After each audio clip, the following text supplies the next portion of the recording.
تو یہ جذبہ اس وقت 65 میں پوری قوم میں سرایت کر گیا تھا، اور اسی لیے شاعر کہتا ہے کہ یہ در حقیقت چند سپاہیوں کی بات نہیں ہے، بلکہ پورے پاکستان کی استقلال اور ثابت قدمی کی بات ہے۔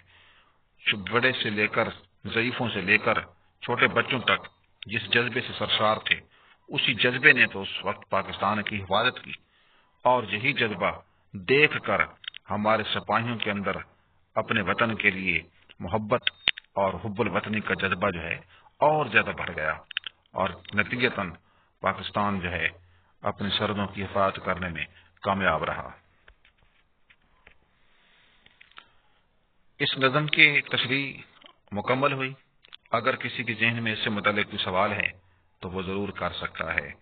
یاد رکھیں کہ نظم کے سوال دو ہوتے ہیں، ایک تشریح کے جس میں دو اکٹھے اشعار دیے جاتے ہیں ایک ہی ترتیب سے اور ایک ہی نظم سے، جن کی تشریح بھی اکٹھی کرنی ہوتی ہے، اور نظم کا عنوان اور شاعر کا نام بھی لکھنا ہوتا ہے۔ اس کے 10 نمبر ہوتے ہیں، اور یہ سوال نمبر 2 کی جز الف ہوتی ہے حصہ انشائیہ میں سے، اور پھر سوال نمبر 5 نظم کا خلاصہ ہوتا ہے۔ نظم کا خلاصہ کبھی بھی آدھا سے پون صفحہ سے زیادہ نہیں لکھنا۔ پورا صفحہ جو ہے کسی بھی نظم کا ہمارے سلیبس میں جو شامل ہے خلاصہ نہیں ہو سکتا، اس کو کاٹ دیا جائے گا، اس کے 5 نمبر کٹ جائیں گے اور نہیں ملیں گے۔ اس لیے نظم کا خلاصہ لکھتے ہوئے یہ ذہن میں رکھنا ہے کہ آدھا سے پون صفحہ ہو، اس سے زیادہ نہ ہو، اور اس میں کوئی چیز اپنے طور پہ خلاصے میں ہم ایڈ نہیں کر سکتے۔ جو تشریحات میں ہم حوالہ جات دیتے ہیں، اشعار دیتے ہیں، وہ تشریح کا حصہ ہیں۔ تو نظم کے خلاصے میں یا سبق کے خلاصے میں ہم کبھی بھی اپنی طرف سے کوئی حوالہ، کوئی آیت، کوئی شعر یا کوئی بھی ایسی چیز جو شاعر نے یا مصنف نے نہ کہی ہو، ہم نہیں ڈال سکتے ہوتے۔